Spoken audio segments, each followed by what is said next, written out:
Salut, c'est Yann, j'espère que tu vas bien. Alors aujourd'hui, on va parler du fait de trouver des clients en tant qu'auto-entrepreneur, en tant que micro-entrepreneur, en tant que freelance, t'appelles ça comme tu veux, peu importe. À partir du moment où tu vends tes services à des entreprises ou à des entrepreneurs de manière générale, ça va t'intéresser. Reste bien jusqu'au bout, on va parler de 3 piliers essentiels. Juste avant de rentrer dans les détails, je voudrais te prévenir, j'ai une formation gratuite continue. Tu as le lien en description pour t'inscrire et tu peux aussi cliquer sur le i si tu es sur YouTube et en t'inscrivant tu vas recevoir tous les matins à 9h des emails dans lesquels je vais te donner des conseils pour trouver plus de clients justement et pour facturer tes services à prix d'or. Ce sont des conseils que je donne nulle part ailleurs. Faut vraiment être motivé, faut faire partie de ceux qui veulent vraiment développer leur business, mais si c'est ton cas, je t'invite à t'inscrire.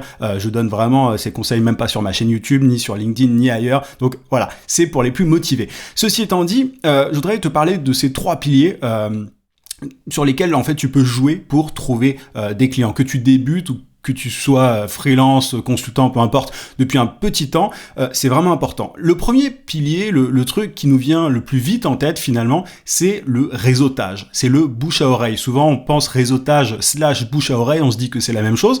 C'est quoi le bouche à oreille? C'est simplement profiter des recommandations de ses amis, de sa famille, etc. En gros, tu vas avoir un ami qui connaît quelqu'un qui bosse dans tel domaine et qui va avoir besoin de toi, qui va avoir besoin d'un graphiste, d'un développeur, d'un community manager, peu importe ce que tu fais.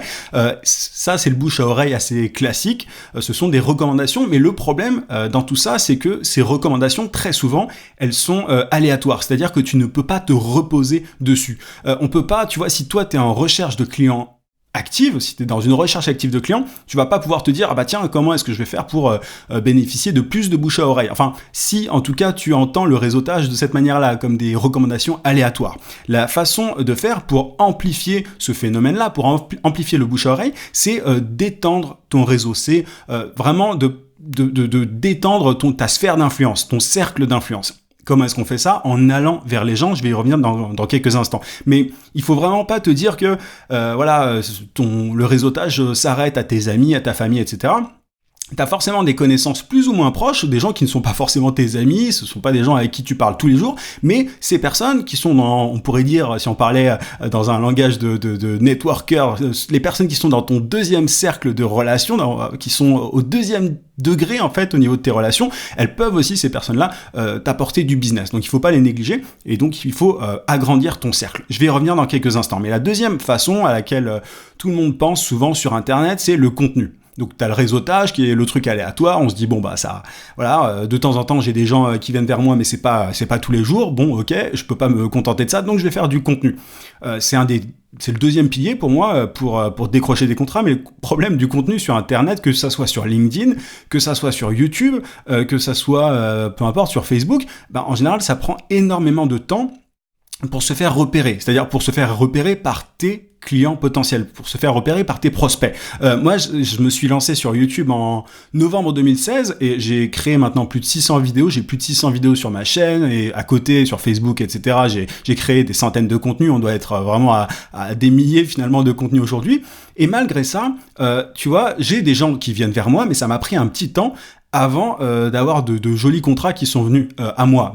Tu vois, c'est pas du jour au lendemain que des directeurs marketing ou des CEO sont venus vers moi pour profiter de mes services, pour profiter de mon expertise. Il a fallu pas mal de temps, beaucoup de contenu et du contenu souvent quotidien. Enfin, pas souvent, c'était au bout d'un moment, j'ai commencé à faire du contenu quotidien qui m'a permis de décrocher encore plus de contrats. Mais tu vois que il faut vraiment s'investir et tu peux pas faire ça à moitié. Tu peux pas te dire bon bah je vais publier une vidéo par semaine ou une vidéo par mois, je vais poster un article par mois. C'est vraiment pas comme ça que ça marche. Il faut être extrêmement régulier pour voir les résultats. Sinon tu vas te décourager. Tu vas publier une fois de temps en temps sur Facebook ou sur LinkedIn ou je ne sais quoi, tu vas te dire bon bah ça marche pas et tu vas abandonner et tu seras au même niveau que là où t'en étais initialement. Donc le contenu c'est bien, mais pour moi c'est quelque chose qui doit venir quasiment à la fin.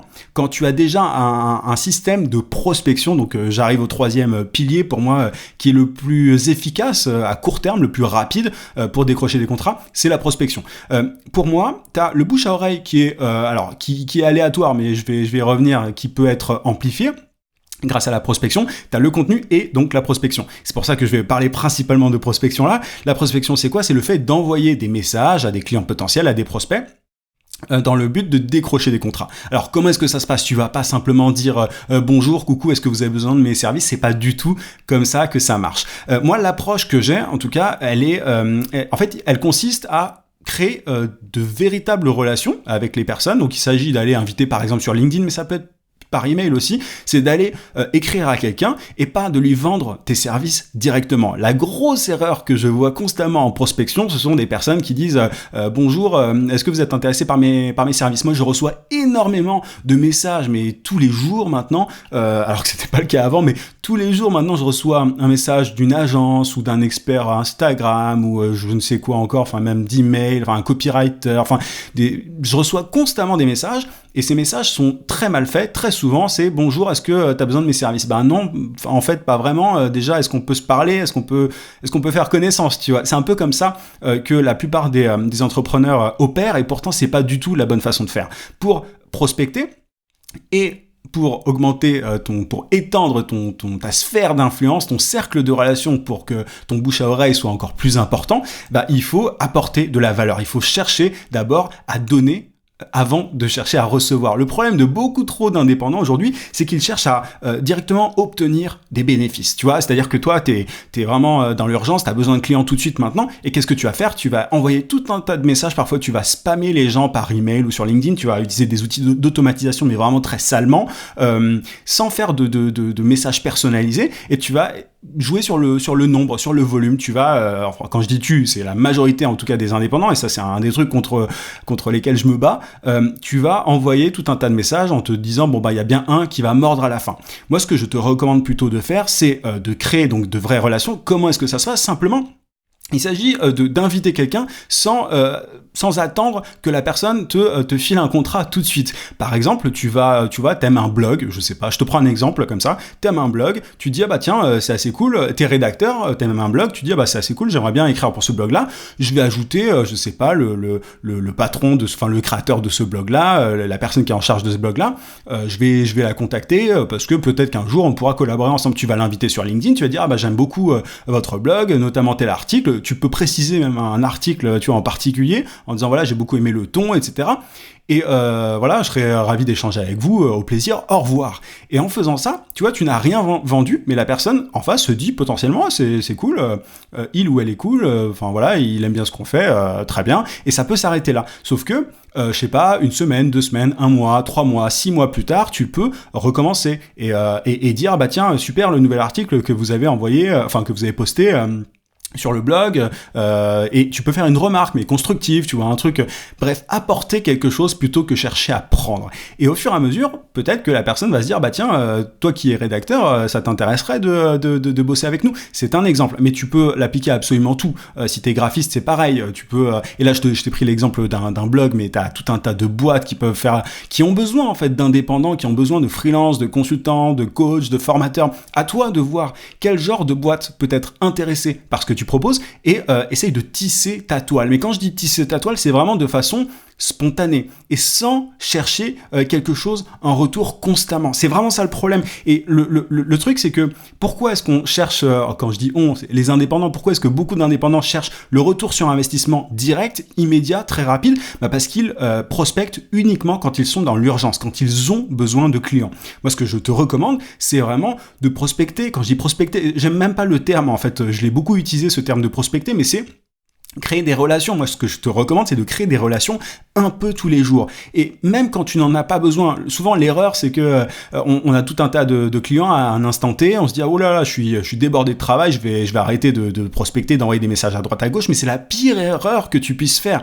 Envoie au moins 1, 2, 3 messages tous les jours et je te promets que tu n'auras plus jamais besoin d'envoyer des masses, des centaines ou des milliers d'emails ou des milliers de messages pour décrocher des contrats. Si tu fais ça un peu tous les jours et que tu apportes de la valeur, que tu donnes des conseils, que tu aides des gens, parfois ça peut être simplement le fait de mettre en relation des gens. Moi, ça m'est déjà arrivé pas mal de fois de mettre des gens en relation et derrière, bah, le jour où j'ai besoin d'un contrat ou d'un truc, bah, je demande et la personne, c'est le principe de réciprocité. C'est extrêmement logique, c'est l'esprit humain qui est fait comme ça. Le principe de réciprocité fait le travail, c'est-à-dire que j'ai aidé la personne sur un truc, bah elle va se sentir obligée. Moi, je l'ai pas fait pour ça, mais elle va se sentir quasi obligée, entre guillemets, pas toujours, mais de m'aider parce que j'étais sympa avec elle. Mais je t'invite à ne pas faire des choses pour prendre en retour. Donne un max.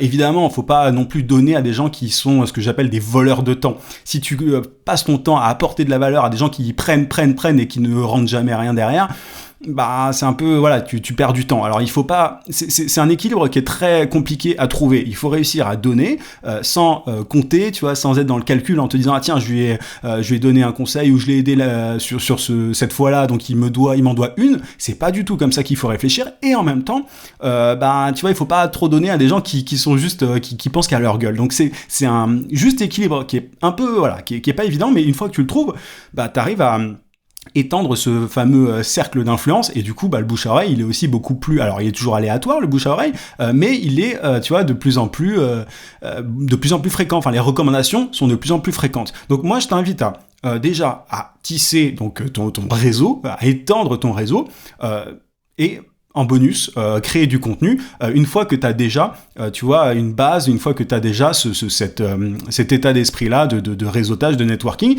et au fur et à mesure, tu vas pouvoir potentiellement créer une audience au fur et à mesure du temps, que ça soit sur LinkedIn, sur YouTube, etc.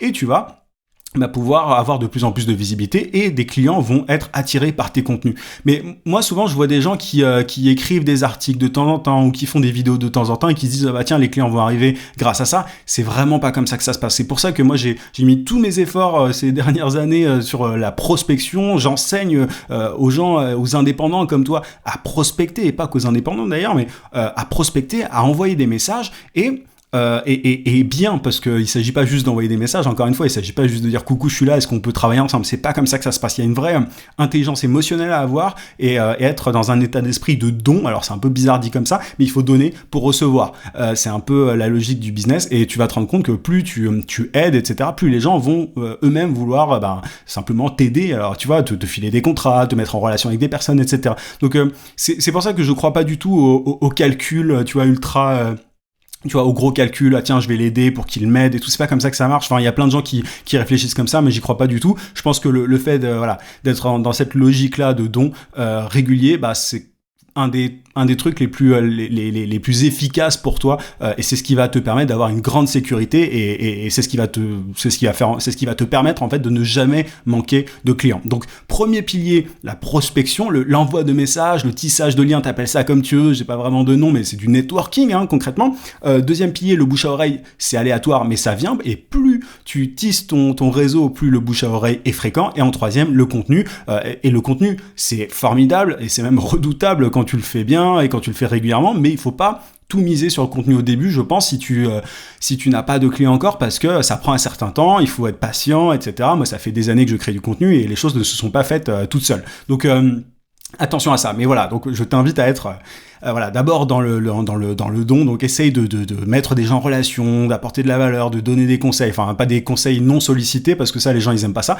mais voilà, essaye de toujours réfléchir à comment est-ce que je peux apporter quelque chose à la personne en face, des gens qui sont intéressants pour toi, pour ton business, mais sans attendre trop en retour à court terme. Voilà un petit peu ce que je voulais te dire aujourd'hui. J'espère que ça t'a été utile, mais c'est vraiment tu vois, des observations que j'ai faites au fur et à mesure des années. Moi j'ai pas tout ça, je l'ai compris vraiment au fur et à mesure, et je pense que ça va te faire gagner pas mal de temps. Si ça t'a plu, si ça t'a été utile, n'oublie pas de mettre un gros pouce à cette vidéo et à t'abonner à la chaîne si c'est pas déjà fait. Je fais tout un tas de vidéos sur le sujet, sur comment trouver plus de clients, comment facturer plus cher, etc.